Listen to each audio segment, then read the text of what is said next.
Alrighty, we are back. Your favorite podcast show of the week. This is Location Weekly. It's episode number 498, and we are recording live on Tuesday, January the 5th. Happy New Year, everybody. How are you, Brianna? I'm good. It's a crisp, cool, but sunny, blue sky day here and voting day in Georgia at that. So, it's good. Happy New Year to you. It's been, yesterday was like tough going back to work. I think it's just hard when you've been in the house and like you're still in the house. There's not really a change, but now you gotta get up and make things happen again. So just trying to get back into the swing of things this week. But yeah, I am good and enjoyed some just relaxation and rest as much as I can with little kids at home over the holidays, and thankful for another year. How Yes, about you? let's hope that this year is better than last year. And that this pandemic, goes away and the vaccines work and whatnot. So, yeah, let's hope for a great year and a good growth for our industry and the companies that are in it. And yeah, you know, I'm feeling positive. Let's just say. So let's see. There's hope. Um, so we have Yeah, there's no other way to go, right? yeah, exactly. So we have four stories as usual that we'd like to cover off this week, and I'll just let Aubriana jump right into it. All right. Well, this is a story that is, I would say, like so perfect for our industry, and one where we have friends. So Glimpse is teaming up with Crate and Barrel and using their features and functionality to offer some new easy shopping for Crate and Barrel customers. And so basically uh, curbside pickup experience is available now. If you're shopping on Crate and Barrel, you can just use all the Glimpse communication platform features, the mobile app, the kiosks, and that's rolling out nationwide here in the US. So basically customers will get notified whenever their order is ready. It will give them instructions on how to pick it up. Think of kind of how you just do like the Target pickup, drive into the lane, and it knows that you're ready.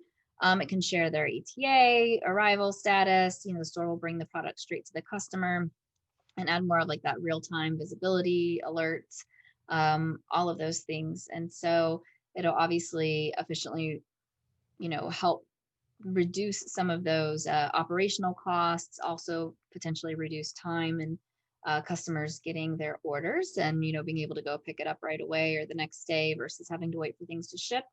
And we all, I don't know about there in Canada, but here in the States, we are all experiencing like crazy lags in any shipments that are happening. So, I had boxes that were delivered like weeks, later than they were supposed to be. So I think that this is great. I love that Glimpse, which is something that could be incorporated into basically any app or, through the Glimpse app, um, is teaming up with a retailer. It just makes that, for example, like the Target offering, I use that all the time. Like I love just to be able to like get in the car with my kids, not have to get out, not have to worry about any of that, and somebody can just put the order right in my trunk. You don't have to worry about like exposure or anything. And it's just super easy. Even pre-pandemic, I used that offering all the time because it's like, oh, I got to go to a birthday party. Let me get a quick toy and a gift bag, and it's just thrown in there. So I love this functionality that can be brought to maybe even smaller retailers through the Glimpse offering. And I think that this is one of those predictions we had talked about at the end of the show, like more functionality, more consumer focused in the way that we behave now, things that just help us live more seamlessly and I don't know, the convenience factor. So I think this is awesome.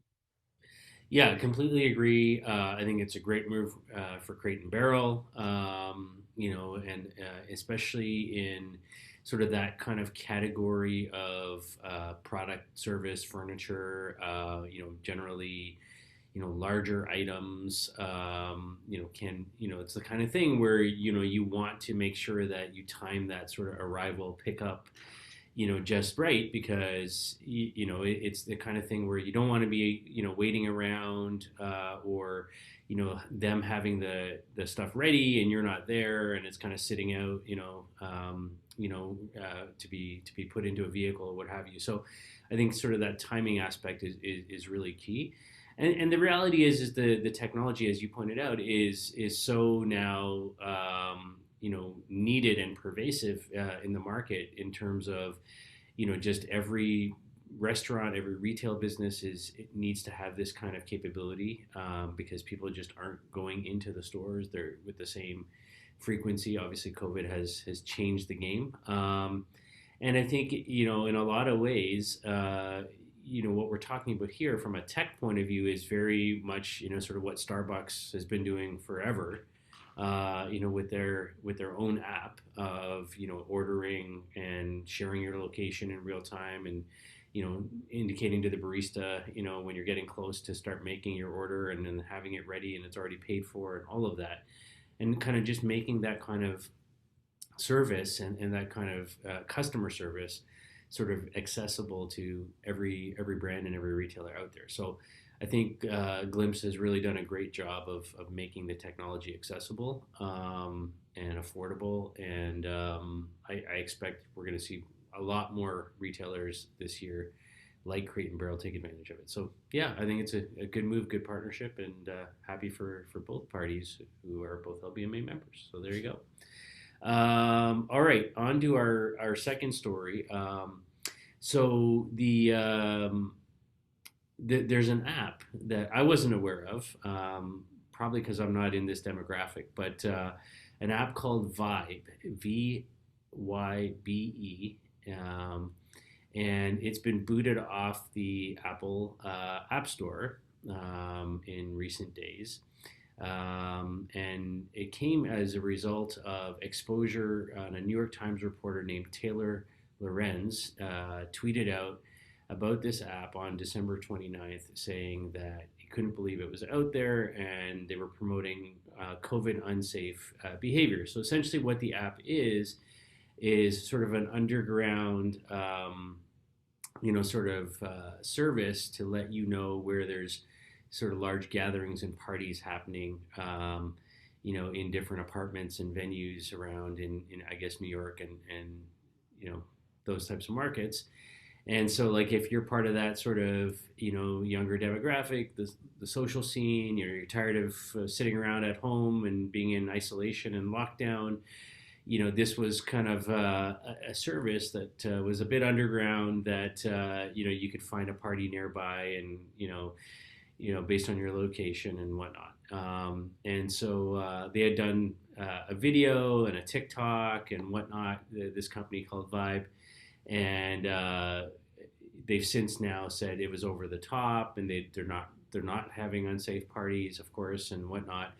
But I think good. First of all, good on the reporter first for pointing this out, because there are rules the government's asking people to follow, and we need to be doing our best to do that. I mean, that's what you should be doing as a good citizen. And and if there are folks trying to use technology and use location data and use services to try and skirt around that, and create instances where there's opportunities for large scale gathering and spread of the virus and so on, that's not a good thing. So and real credit, I think, to the Apple App Store folks for pulling it off the marketplace and so on as well. It does bring into question sort of the overall sort of theme of here's an app, what should be on, what shouldn't be on, and so on. But I think when there's things that the government is saying, this is what we are expecting people to do, this is what the rules are in the city, or this state, or this whatever, we need to be following those. And I think the companies that have the ability to help enforce that, need to step up as well. So I'm kind of fully on board with this. I don't know. I would love your thoughts. So I have some mixed feelings about this. One, it kind of made me think about, like, I don't know, back in the day, whenever moms would have like chicken pox parties and they'd be like, hey, my kid has chicken pox, come on over. Let's just get it over with. All at the same time, right? Like, let's just all get chicken pox. Let our kids just do it at the same time, expose them so that it's done. Used to kind of be the theory back in the day. Except this isn't chicken pox we're talking about, right? So this is a little bit more serious and something that like you said, there's a level of care that we should have as human beings, and making sure that we are doing what's best for other people, even if you aren't necessarily concerned for yourself.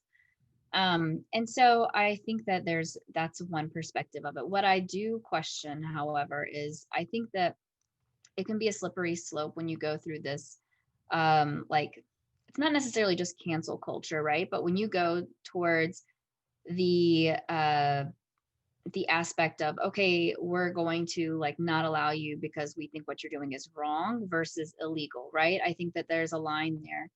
And if it is obviously going against what parameters have been set in place, maybe it's like drug delivery or something, illegal drug delivery, then I think there's cause for saying like this should not be allowed, and we're not going to be a platform that supports this or allows this.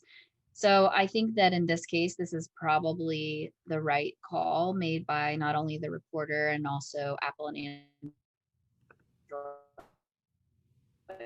app store. Be cognizant as people, like where's the line going to be, and where do we decide where we're going to set that. But I am 100% for loving your neighbor and making sure that we're taking good care of one another. And part of doing that, I think, is just making sure that we're being safe and not doing unnecessary things. So I'd love to see an app that just promoted like group parties without actually bringing people physically close together or illegally together or whatever it may be, right? I think there's a lot of other options here. For example, I've been seeing a lot of ads for concerts here in Atlanta that are outdoors that are socially distanced. And so they like have a cap on how many people can go and how they're spreading them out, and they're outdoors. And I mean, I haven't attended one, but it's just, people are obviously still trying to provide levels of entertainment and bringing people together and doing something that they enjoy, like listening to music, with safety precautions in place. So, there's opportunities, I think, for us to get creative, and, um, you know, going around things and hacking things isn't anything new. So, Yeah, definitely agree with that. All right, so on to our third story, which is more of a kind of a topic for discussion this week. I'll let you lead that. yeah. So, what's been interesting is that because consumer behavior has drastically shifted in how we have made purchases, how we are constantly doing much more digital shopping.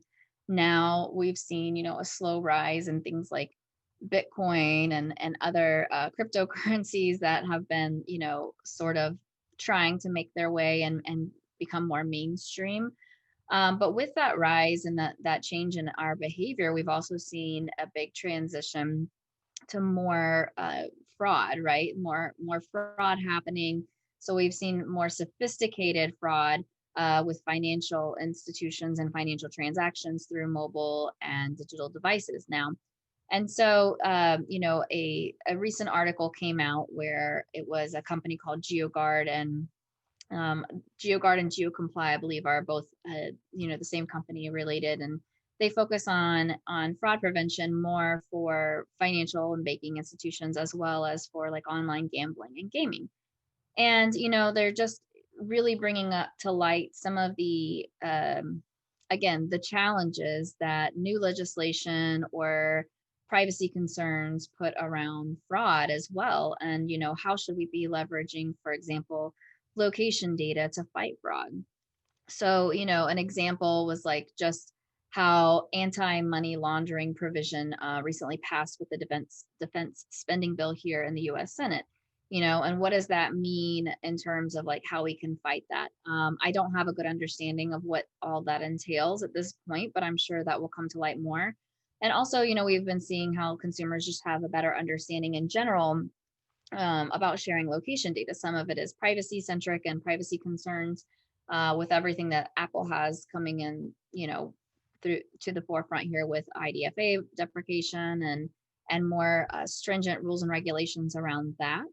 And then also just like what are the shortcomings that we're looking at in digital identity fraud management, and how can location play a role in that? So for example, I know that when I worked with Digital Envoy, Digital Element for many years, one of our core functionalities was IP geolocation, and we worked with several banking and financial institutions to map out what we would call impossible travel. So if you log into your bank account and an hour later, and you're in Atlanta, Georgia, and then an hour later I log into my bank account and I'm in Toronto, Canada, then they're going to flag that, right? There's going to be certain things that happen in order for me to further authenticate my identity and say like, hey, why, maybe you were coming through a VPN, or, there's certain things that you can certainly flag and identify. So this isn't necessarily a new application here, but it's just saying that the fraud is rising. There's new concerns about sharing location, and is geolocation an opportunity for further tightening on fraud prevention? And my answer is yes, but I'd love to hear what you think about this as well. Yeah, my answer is a definite yes. I think as you pointed out, this isn't new. Like banks and credit card companies have been using location data, as a way to check against, potential fraud for some time.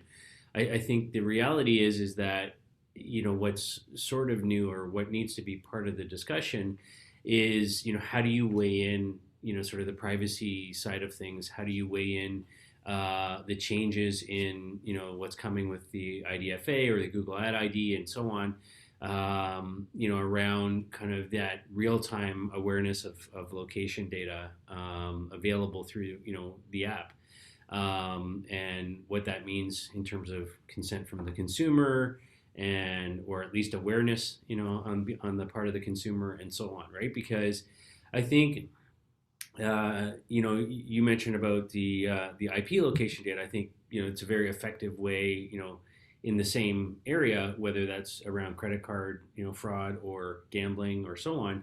The same rules apply, the same type of use of the data applies, and so I think here the challenge is as we move into this new world and sort of that need for disclosure around the consumer app interface piece, is heightened, and Apple and Google are making those changes to how they handle privacy, and there's this sort of always on, sort of, banner coming up or whatever saying your location's being shared right now. That's I think good in many respects, for the industry and for the consumer public. I think from a data provider point of view, from a fraud service provider point of view, from a advertising application point of view, it creates many challenges, of course, right? So just in limiting the amount of data that we have access to how you can actually sort of work that into a mechanism that serves both audiences, and does it in a way that is sort of beneficial to both parties, right? So I think if you're the consumer, of course you don't want your credit card, let's say, being used fraudulently, and I would say you would be happy to be notified if it was, right? Like I don't begrudge the few times when I get a phone call from American Express saying it looks like your credit card was used inappropriately here. um, I'm quite thankful to get those phone calls. I mean, that is like a good customer service feeling thing that's going on. So I think that's good. But the thing is that in order to facilitate that in this new world, in the sort of most beneficial way, they need access to the apps, and they need access to the data and your location and so on. And so there's that trade-off, and it always comes back to what I say over and over again is that value exchange, right? That value exchange between, am I getting something that's helpful to me as a consumer, and are they getting, in order for them to provide that service to me, they need this data, and I need to be okay with that because there's an exchange. And so whether that's fraud or advertising or what have you, I don't think it matters. But I think that there's definitely a role here, and I'm fully on board with this use case. But I think there's that value exchange piece, and there's that need for proper disclosure of and articulation of the use case. Yep, I agree. I like it. Yeah. All right. So that's GeoGuard and the fraud world. On to our final story now. Nike is bringing the dressing room to your home. And, obviously, as we talked about in the first story earlier on, about the need for pickup and delivery and sharing data, to be able to schedule that with Glympse and Crate and Barrel. One of the other things that's happening is because people aren't going into stores, there's more and more shopping online. And so how do companies like Nike sort of, meet that demand and be able to service that client in an online world that maybe isn't physically coming into their store in a new way, in a way that, can capture them, increase, sales, basket size, and so on. And so one of the ways they're going about it is they've teamed up or using a technology from a company called Omnivore that does holograms for retail. And so they've got this new Nike virtual feature that they're offering through Finish Line and JD Sports, those two chains initially. And so it's called the Nike Virtual View, and it enables shoppers to select a hologram that matches their size and body type. And effectively, you can kind of virtually try on clothes for yourself in this sort of on this hologram. And it sounds kind of weird. It sounds kind of like, why would I do that? But the reality is what they found is people are doing it. People are embracing it, and they're getting fewer returns than they were before this. And almost half of the users who have tried it and are using this hologram are using it more than once and buying, additional items. Obviously people are willing to embrace the technology. They don't want to, just order 1,000 things and have to send them all back. And so they're willing to kind of experiment with these new technologies. And I think, sort of one of the positives coming out of this pandemic is this acceleration of digital technology and a willingness for brands to kind of jump into some areas that maybe they were, a little hesitant to explore. So things like AR and VR and holograms and these kinds of things that can help sort of replicate some of the experience that you could have in the physical world are starting to get some traction. So what are your thoughts? Yeah, I mean, I think it's cool. I like the idea of being able to sort of envision what something would look like on you before you purchase it. I would say specifically more clothing wise than shoe wise for sure. But I think that it's important. My husband and I have this conversation a lot, and it's like, typically men's clothing is a little easier to shop for because, things don't necessarily fit to form, and there's like less of a concern about, how things fit than with women. But it's really challenging. And, somebody who I am not a fan of like going to the store and trying on a bunch of clothes, but I'm also really not a fan of having to rebox and reship things back. I've probably got like 5 or 6 things that need to be shipped back, from holiday shopping that were purchases online. So it's not a convenient thing. So if there's ways to minimize that, then I am all for it. Yeah. And I know that there have been a lot of technologies that try to help you better, figure out what size you are. For example, I was on, I think it was like Madewell clothers, and they ask like what size fits you and which brand, and this is probably your size. So I went through all that, bought the size they suggested. It was still too big, so like I'm still in the same, in the same place. But I think that, the hologram idea or looking at your body type or measurements, Those things are always helpful. So I think that like there's a lot of progress that can be made there. But what I like is that we're seeing some innovation in how we can kind of bring this home and try things on where we're most comfortable. So Yeah, good stuff, and good on Nike for continuing to innovate and try new things. So that's our show for this week. You've been listening to episode number 498 of Location Weekly. We're inching that much closer to that big 500. And of course, we thank you for listening and watching. We'll be back next week with yet another show. Stay safe, everybody. Stay well, and we'll talk to you soon. Bye.